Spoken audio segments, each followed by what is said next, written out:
Number का account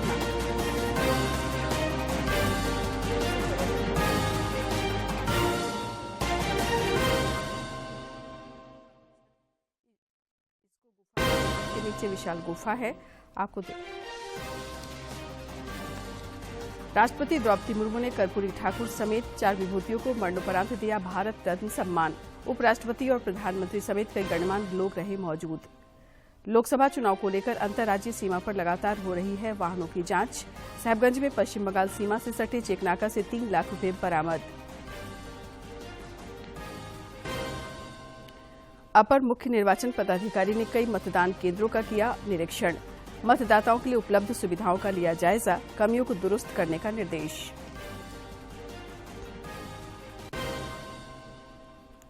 और राज्य के कई हिस्सों में अगले 48 घंटे के दौरान तेज हवा के साथ बारिश की संभावना। मौसम विभाग ने जारी किया येलो अलर्ट।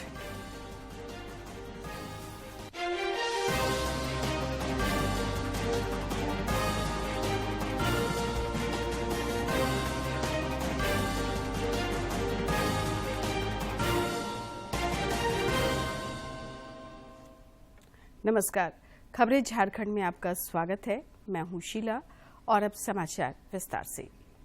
राष्ट्रपति भवन में आज भारत रत्न अलंकरण समारोह का आयोजन किया गया। इस दौरान राष्ट्रपति द्रौपदी मुर्मू ने 4 विभूतियों पूर्व पीएम चौधरी चरण सिंह, नरसिम्हा राव, पूर्व सीएम कर्पूरी ठाकुर और कृषि वैज्ञानिक डॉ एमएस स्वामीनाथन को मरणोपरांत भारत रत्न सम्मान प्रदान किए। इस मौके पर उपराष्ट्रपति जगदीप धनखड़ और प्रधानमंत्री नरेंद्र मोदी समेत कई गणमान्य लोग मौजूद थे।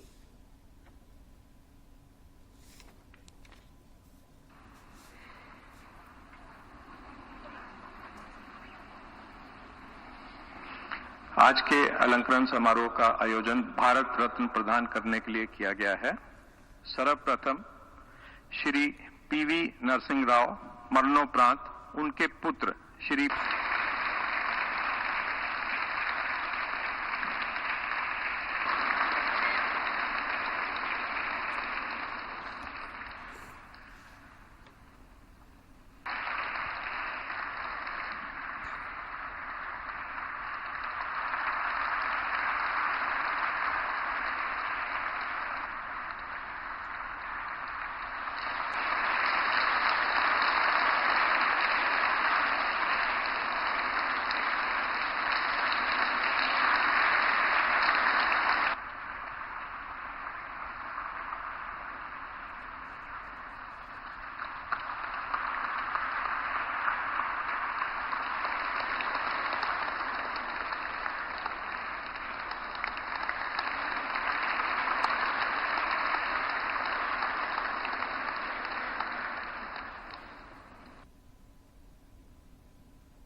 लोकसभा चुनाव के पहले चरण के लिए आज नाम वापसी का आखिरी दिन है। वहीं बिहार में आज पहले चरण के लिए नामांकन पत्रों की जांच की जा रही है। साथ ही साथ दूसरे चरण के लिए अधिसूचना जारी होने के साथ ही नामांकन प्रक्रिया तेज हो गई है। पहले चरण के लिए नाम वापसी का आज अंतिम दिन है। पहले चरण में 102 सीटों पर 19 अप्रैल को मतदान होना है। वहीं बिहार में लोकसभा चुनाव के लिए पहले चरण के नामांकन पत्रों की आज जांच होगी। पहले चरण के तहत बिहार की 4 सीट के लिए 70 से अधिक उम्मीदवारों ने नामांकन पत्र दाखिल किए। जिन 4 सीट पर 19 अप्रैल को पहले चरण में मतदान होगा, उनमें सबसे अधिक 22 उम्मीदवार गया सीट पर हैं, जबकि औरंगाबाद में 21, नवादा में 17 और जमुई में 12 प्रत्याशी शामिल हैं।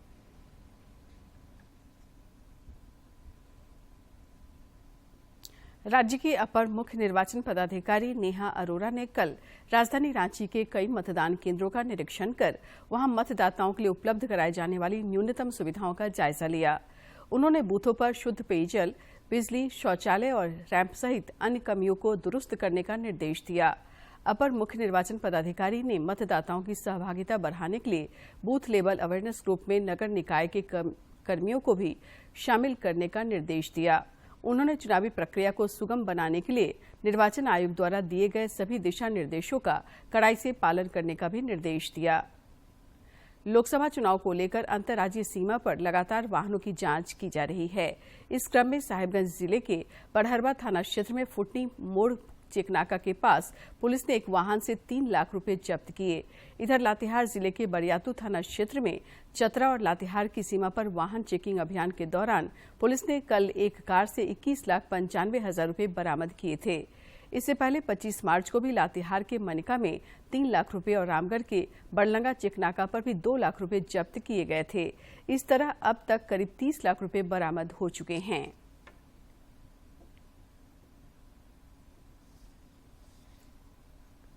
भाजपा ने गांडेय विधानसभा उपचुनाव के लिए अपने प्रत्याशी के नाम की घोषणा कर दी है। पार्टी ने दिलीप कुमार वर्मा को चुनाव मैदान में उतारा है। इस सीट पर 20 मई को कोडरमा लोकसभा के 7 उपचुनाव होना है। ये सीट झामुमो के सरफराज अहमद के इस्तीफे के बाद खाली हुई थी। हाल के दिनों में यहां जिस तरह से पूर्व मुख्यमंत्री हेमंत सोरेन की पत्नी कल्पना सोरेन सक्रिय हैं, ऐसे में कयास लगाए जा रहे हैं कि कल्पना सोरेन चुनाव लड़ सकती हैं। हालांकि अभी इंडी गठबंधन की ओर से इसकी घोषणा नहीं हुई है। हाई प्रोफाइल ये सीट भाजपा और झामुमो दोनों के लिए महत्वपूर्ण है। श्री वर्मा ने भाजपा से टिकट मिलने पर नेतृत्व के प्रति आभार व्यक्त किया है।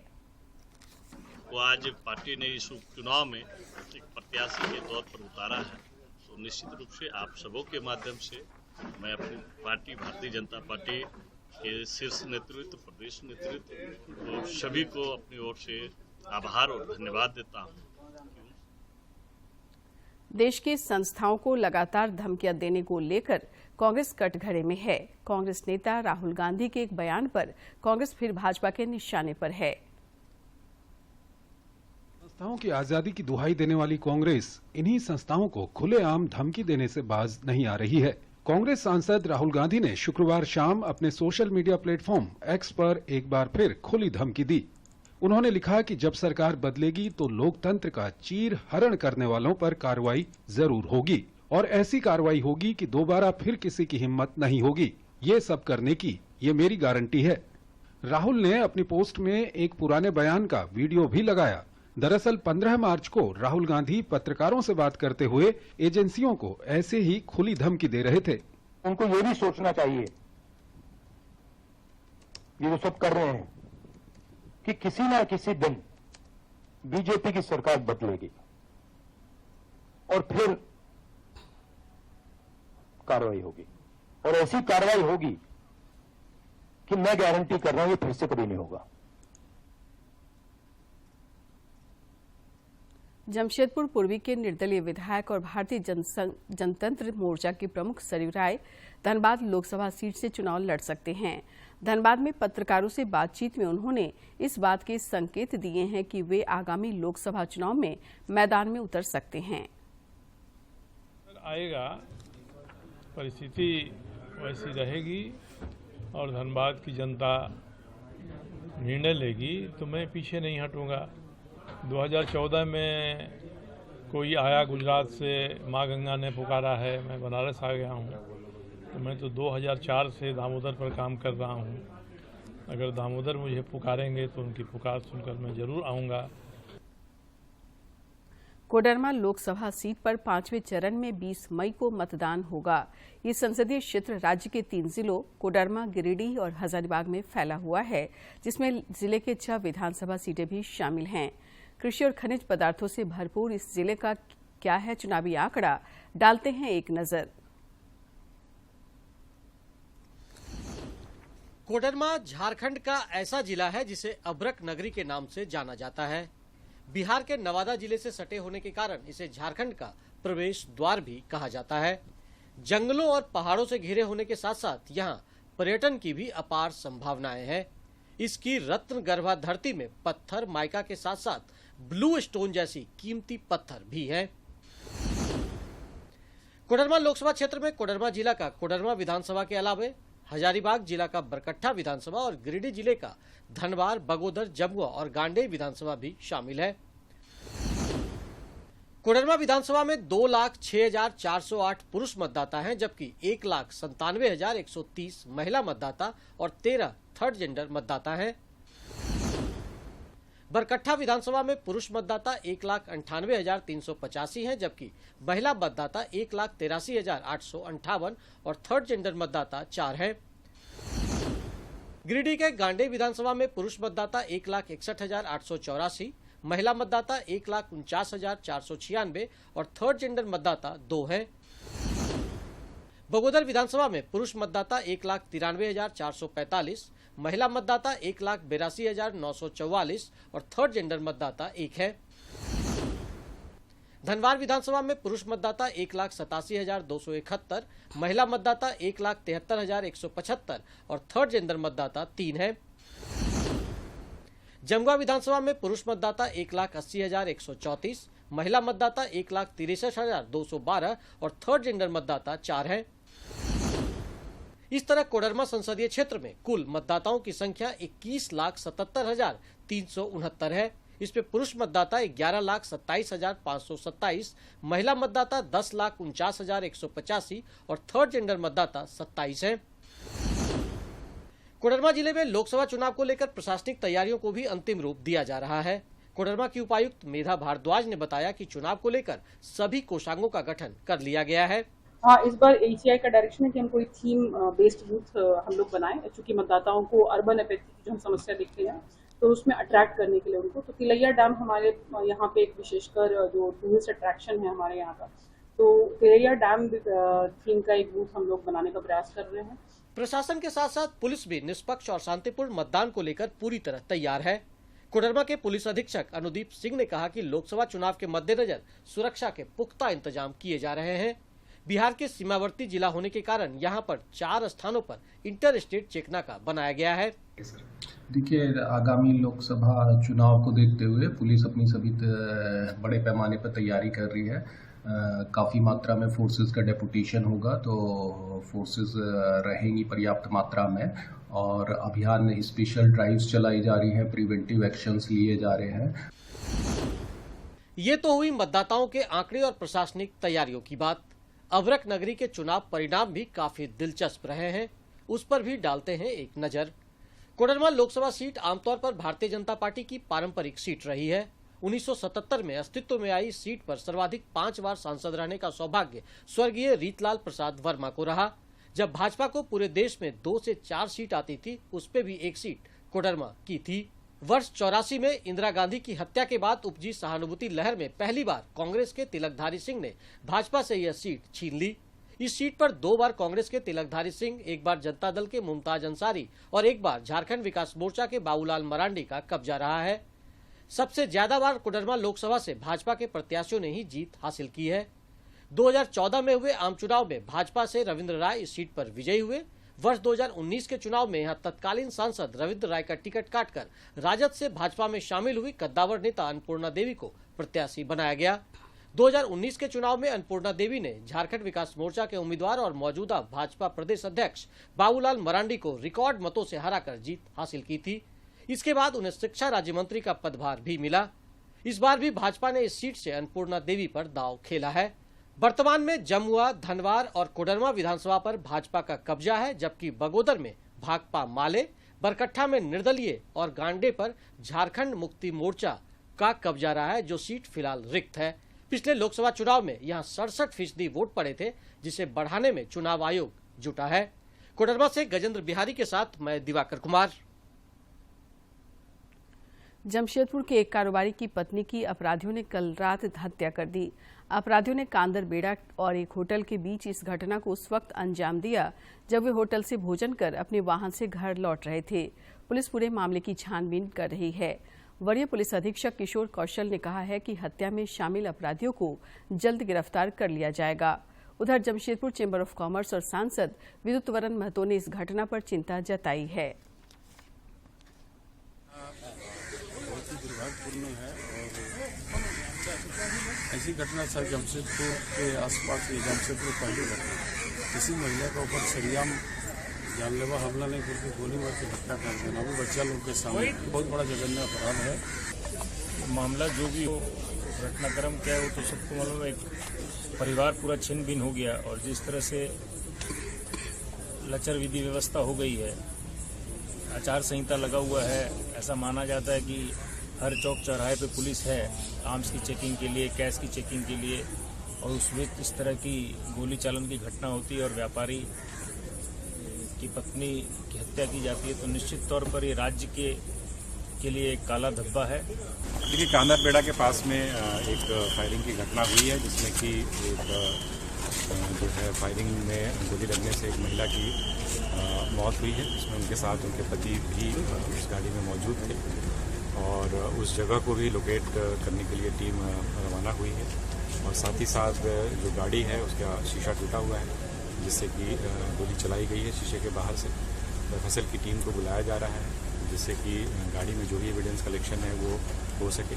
साथ ही साथ एग्जैक्ट जो प्लेस ऑफ अकरेंस है, जिस जगह पे घटना घटित हुई है, उस घटना स्थल के लिए भी टीम जा रही है।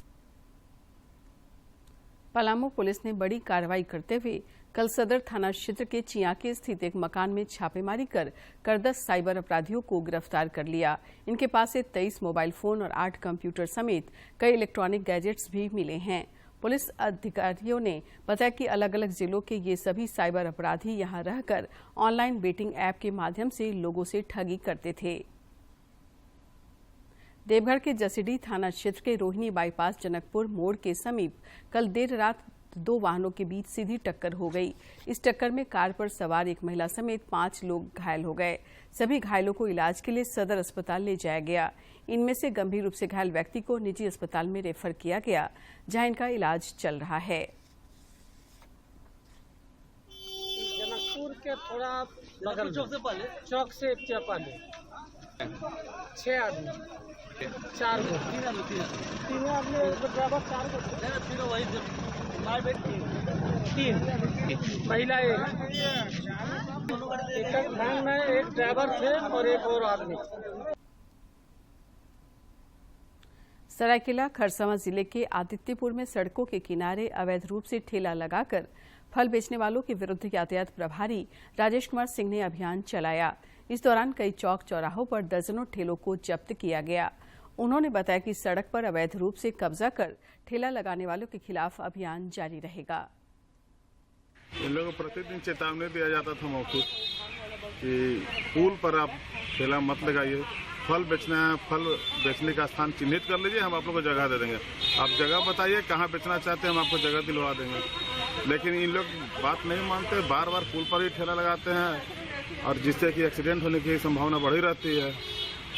इसीलिए आज इन लोगों को ठेला को जब्त करके लाया गया है और भविष्य में चेतावनी देकर छोड़ा जाएगा कि दोबारा नहीं लगाइए। यदि आगे लगाइएगा तो प्रोसिक्यूशन भर के कोर्ट भेज दिया जाएगा, कोर्ट से गाड़ी आपका ठेला छूटेगा।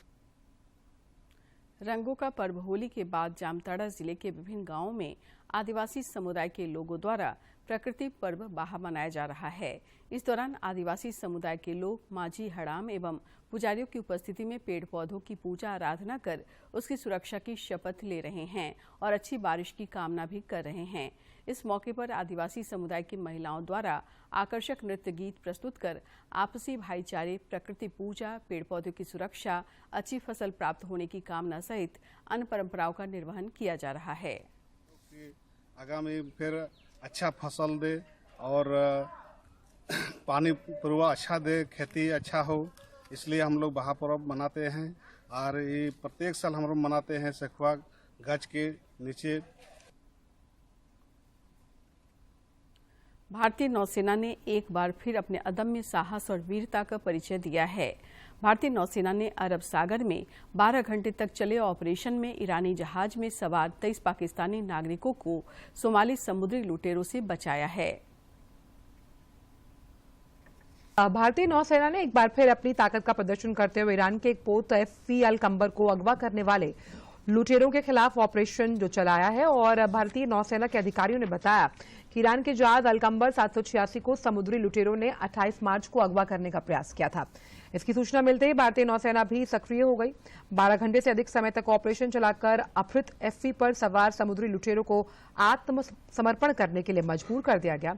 भारतीय नौसेना द्वारा चलाए गए सफल ऑपरेशन के बाद ईरानी जहाज में सवार 23 पाकिस्तानियों को सुरक्षित बचा लिया गया। भारतीय नौसेना की विशेषज्ञ टीम एफवी की सघनता से जांच कर रही है। आज रंग पंचमी का त्योहार मनाया जा रहा है। ये त्योहार हिंदू पंचांग के अनुसार चैत्र महीने के कृष्ण पक्ष की पंचमी तिथि को मनाया जाता है। आज रंग पंचमी का त्योहार मनाया जा रहा है। ये होली के 5वें दिन यानी चैत्र महीने के कृष्ण पक्ष की पंचमी तिथि को मनाया जाता है। इसे कृष्ण पंचमी के नाम से भी जाना जाता है।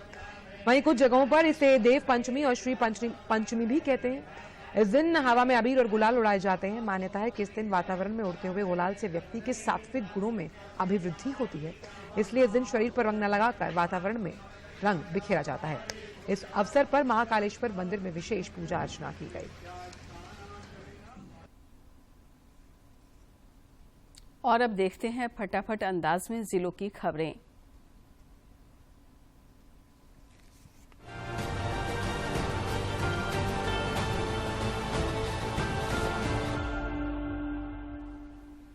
कांग्रेस की सदस्यता ग्रहण करने के बाद रांची के पूर्व सांसद रामटहल चौधरी ने अखिल भारतीय कांग्रेस कमेटी के अध्यक्ष मल्लिकार्जुन खड़गे से नई दिल्ली में मुलाकात की। इस दौरान प्रदेश कांग्रेस प्रभारी गुलाम अहमद मीर, प्रदेश अध्यक्ष राजेश ठाकुर, पूर्व केंद्रीय मंत्री सुबोध कांत सहाय और कार्यकारी अध्यक्ष बंधु तिर्की भी मौजूद थे।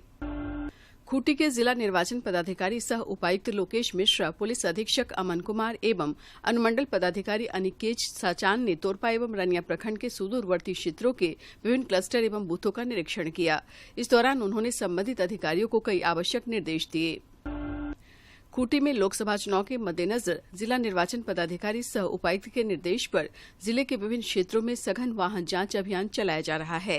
इस दौरान वाहनों से मिले संदिग्ध की जानकारी वरीय अधिकारियों को दी जा रही है।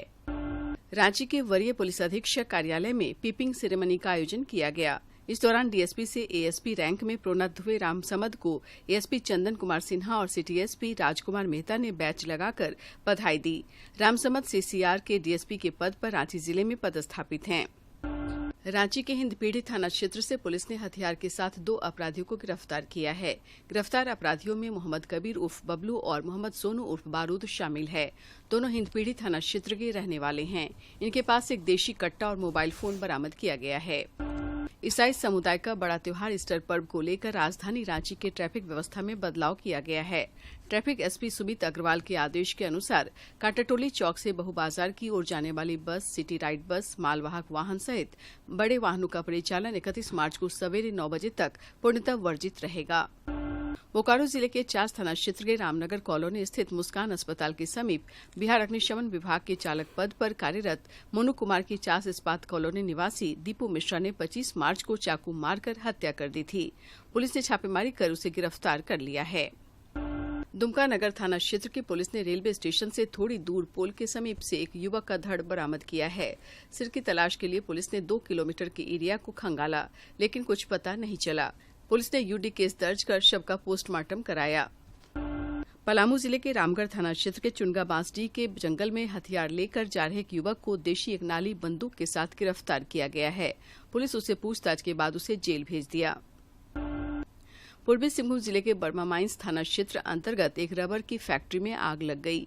आग से निकलता धुआं दूर से ही दिखाई दे रहा था। स्थानीय लोगों ने इसकी सूचना झारखंड अग्निशमन विभाग को दी। आग लगने के कारणों की जानकारी नहीं मिल पाई है। गुमला जिला मुख्यालय स्थित शहीद तेलंगा खड़िया स्टेडियम में JCA inter district under 19 cricket प्रतियोगिता शुरू होने जा रही है।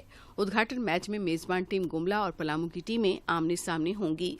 अंतर जिला क्रिकेट मुकाबले को लेकर जिला क्रिकेट संघ ने तैयारियां पूरी कर ली है।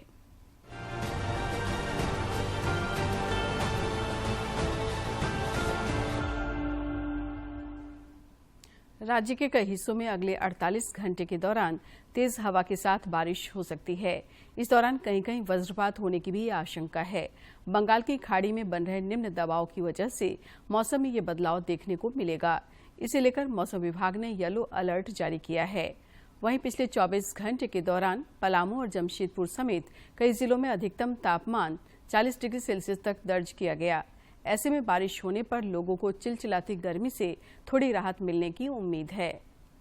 इन दिनों सरायकेला खरसावां जिले के गम्हरिया औद्योगिक क्षेत्र में एक तेंदुआ काफी उत्पात मचाते हुए देखा गया।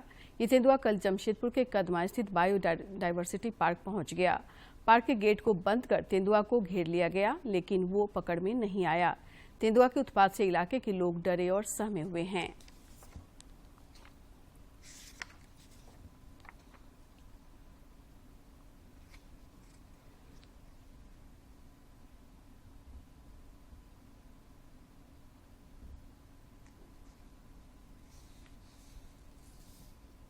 देखिए नाम मालूम नहीं, पहले कभी नहीं देखे सर। अच्छा, कितने बजे की घटना है? लगभग 6:40 आसपास में। कल का? हाँ, कल। आपने वीडियो भी बनाया है? क्या देखा आपने, बताइए तो पूरा। क्या था वो मालूम नहीं, बस देखे नाम कभी नहीं देखे ऐसे। बायोडाइवर्सिटी पार्क है जो यहाँ पर लोगों को वॉकिंग करने के लिए यहाँ जगह बनाया गया है और यहाँ पर कल का शाम तकरीबन 6-7 बजे का। मियामी ओपन टेनिस में शीर्ष वरीयता प्राप्त भारत के रोहन बोपन्ना और उनके ऑस्ट्रेलियाई जोड़ीदार मैथ्यू एबडेन आज पुरुष डबल्स फाइनल में अमेरिका के ऑस्टिन क्राजिसेक और क्रोएशिया के इवान डोडिग की जोड़ी के साथ मुकाबला करेंगे। प्रतियोगिता के पुरुष युगल वर्ग के खिताबी मैच में भारत ये ऑस्ट्रेलियाई जोड़ी का सामना क्रोएशिया की इवान डोडिच और अमेरिका के ऑस्टिन क्राजिसेक की जोड़ी से होना है। इस टूर्नामेंट में बोपन्ना एबडेन की जोड़ी का शानदार प्रदर्शन देखने को मिला। सेमीफाइनल मैच में बोपन्ना और एबडेन की जोड़ी ने स्पेन के मार्सेल और ग्रेनोलर्स और अर्जेंटीना के होरासियो जेवालोस की जोड़ी को 6-1, 6-4 से शिकस्त देकर फाइनल में अपनी जगह पक्की कर ली। आईपीएल क्रिकेट में आज लखनऊ सुपर जायंट्स का मुकाबला पंजाब किंग्स से होगा। वहीं कल खेले गए मैच में कोलकाता नाइट राइडर्स ने रॉयल चैलेंजर्स बंगलुरु को 7 विकेट से हरा दिया। एलएसजी को चंडीगढ़ में राजस्थान रॉयल्स के खिलाफ पहले मैच में 20 रन से हार का सामना करना पड़ा था। वहीं पंजाब किंग्स ने इस सीजन में अब तक 2 मैच खेले हैं, जिसमें उसे 1 मैच में जीत हासिल हुई और आज खेले जाने वाले मैच में पंजाब की नजर अपनी दूसरी जीत पर होगी। विश्व प्रसिद्ध मध्य पाषाण कालीन इसको गुफा झारखंड के हजारीबाग जिला के बड़कागांव नाप्य कला पंचायत में स्थित है। यहाँ पर वैसे तो दूर दूर से पर्यटक पहुँचते हैं। इस गुफा की सभ्यता को दामोदर घाटी सभ्यता का नाम दिया गया है। इसको गुफा के छत के नीचे विशाल गुफा है। आपको दर्शन कराते हैं इसको गुफा से।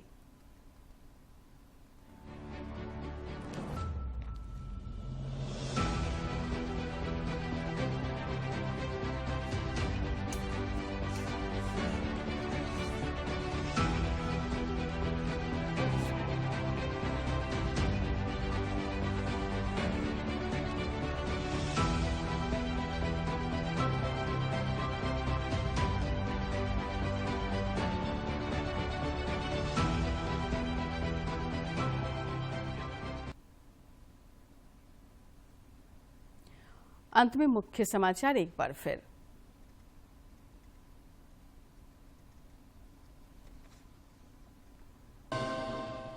राष्ट्रपति द्रौपदी मुर्मू ने कर्पूरी ठाकुर समेत 4 विभूतियों को मरणोपरांत दिया भारत रत्न सम्मान। उपराष्ट्रपति और प्रधानमंत्री समेत कई गणमान्य लोग रहे मौजूद। लोकसभा चुनाव को लेकर अंतर्राज्यीय सीमा पर लगातार हो रही है वाहनों की जांच। साहिबगंज में पश्चिम बंगाल सीमा से सटे चेकनाका से 3 लाख रुपए बरामद। अपर मुख्य निर्वाचन पदाधिकारी ने कई मतदान केंद्रों का किया निरीक्षण। मतदाताओं के लिए उपलब्ध सुविधाओं का लिया जायजा। कमियों को दुरुस्त करने का निर्देश। और राज्य के कई हिस्सों में अगले 48 घंटे के दौरान तेज हवा के साथ बारिश की संभावना। मौसम विभाग ने जारी किया येलो अलर्ट।